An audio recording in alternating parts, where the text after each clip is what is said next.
Hello, and welcome to TEMAP's webinar for Part C programs only.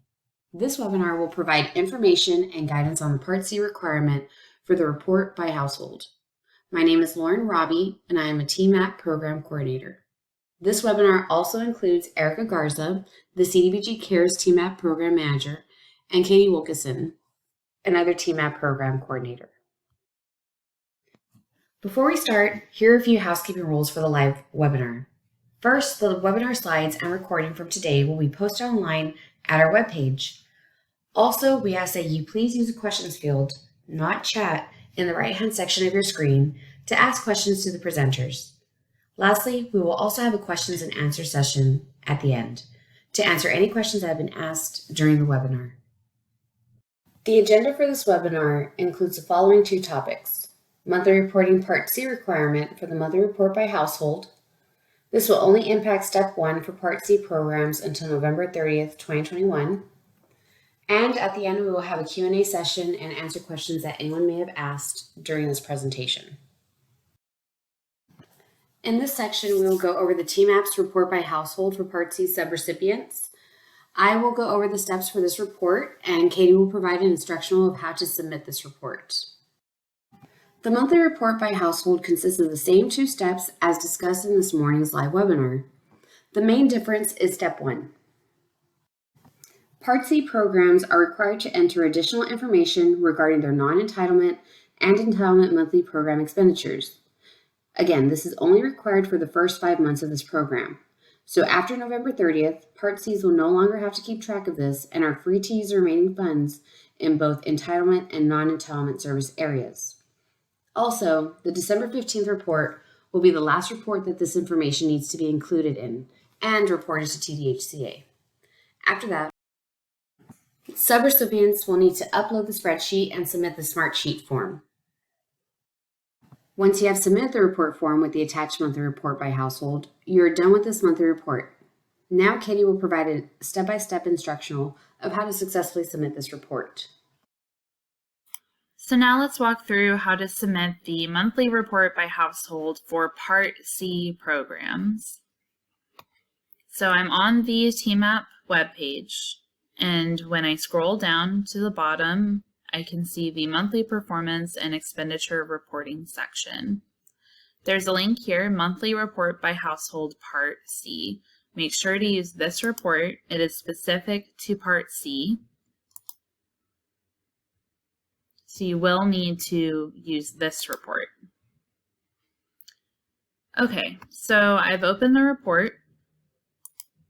The first thing that you're going to want to do is in this ribbon here, the security warning, enable content so that the macros in the sheet will work for you. If you don't do that, then it does some pretty funky stuff with the drop-down menus, so we want to make sure that those work for you. In the first tab, we have instructions. You can follow these instructions and they should be pretty clear. In the second tab, you can see we have an entitlement tab, a non-entitlement tab, and a total draw tab. So we'll go through each of these, but the biggest difference between this report and the reports for Parts A and B are that you are dividing your funding in your report up by entitlement areas and non-entitlement areas. You can find this information in the service area section of your contract. If you have any questions about that, please feel free to let us know. Just reach out anytime and we'll help you out with that. So the way that you're doing this division is based on the household address for each household that you serve. So say that your service area is Travis County, Williamson County, for example. You have a client who lives inside of the city of Austin, and you have a client who lives in a rural part of Williamson County. Your City of Austin client is going to be in the entitlement tab and go toward the entitlement total. And that rural client goes into the non-entitlement tab and the non-entitlement total. So keep that in mind as we go through this report. We'll go through column by column, but just keep in mind that that's how you're dividing entitlement and non-entitlement. It'll be based on the address of the homeowner and the service area within your contract. But if you have any questions about that, always feel free to reach out to us. And don't worry if you make some kind of error on the spreadsheet. Lauren, Erica, and I will be reviewing these carefully and working with you to make sure that it's accurate. So let's go ahead and just briefly talk about each of these columns. And for entitlement and non-entitlement, of course, you're recording the same information. The only difference is if the client lives in an entitlement area or a non-entitlement area. So just like the other reports, you'll need the application date, household ID, head of household name, street address, city, zip code, and county. You're still going to enter your organization name here and the month that you're reporting on here. Then in the household income and eligibility section, you'll report on household size, how many members of the household are there, the annual income, you'll select their percent of AMI, and you'll select how you verified their income. In the demographics section, we are only recording on the head of household demographics. You don't need to go into every member of the household. You already did that in the housing contract system. So we just want the gender, race, ethnicity, yes or no on if they're a veteran, a senior, or have a disability. Then in the following sections, we'll report on the actual funding. In the arrears, if they owed arrears, yes or no, the number of months that they needed assistance with for arrears. And remember that is not to exceed 5 because we have to pay at least 1 month of current or future mortgage. And then in the next section, we have the months paid. And be sure, like I said, to enable content on the spreadsheet or else you will not be able to select multiple months. And we definitely want to make sure that you can do that. And then in this cell, you'll put the total amount requested for arrears. So just an example to show you that.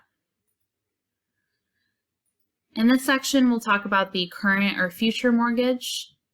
You'll answer here if current and future months were requested. Of course, we have to pay at least 1 current or future month, so the answer should be yes. Here, it's just like before, another drop down of the number of months assisted here. And then another drop down where you can select which months were paid. Then you'll answer here the total amount requested for current or future mortgage.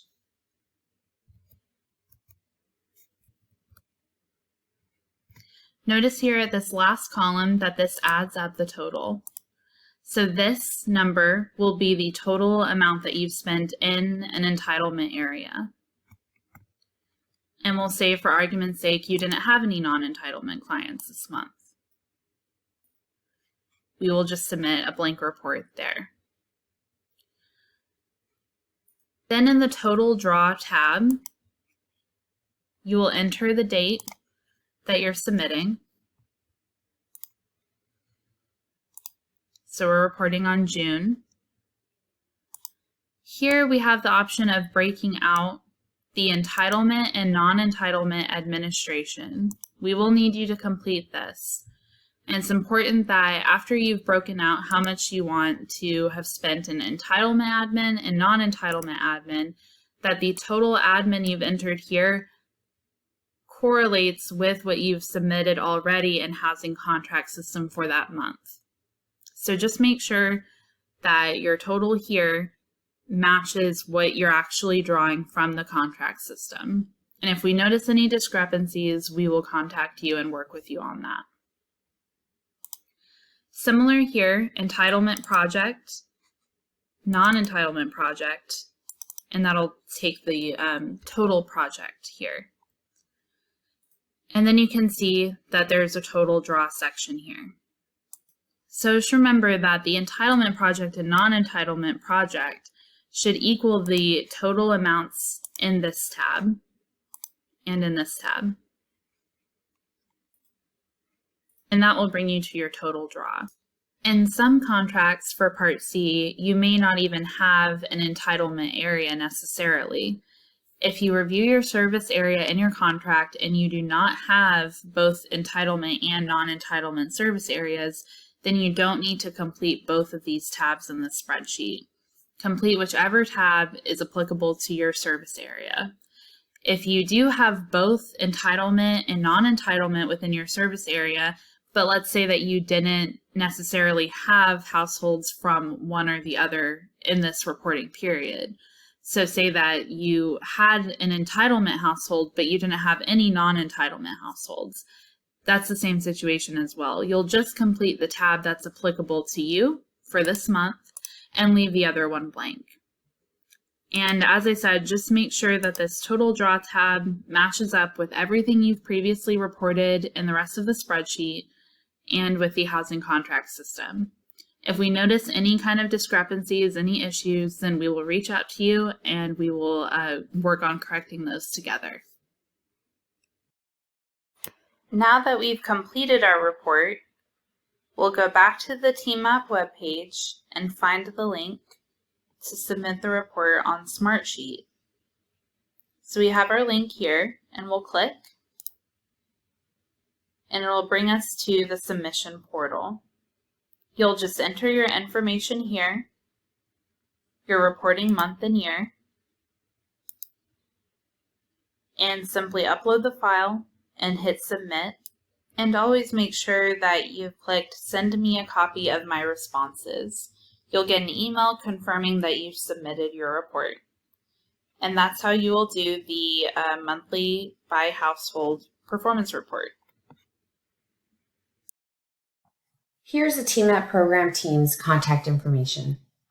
Each organization should already know who your TEMAP representative is. If not, you can email us to find out. Now we will move on to Q&A session for this webinar.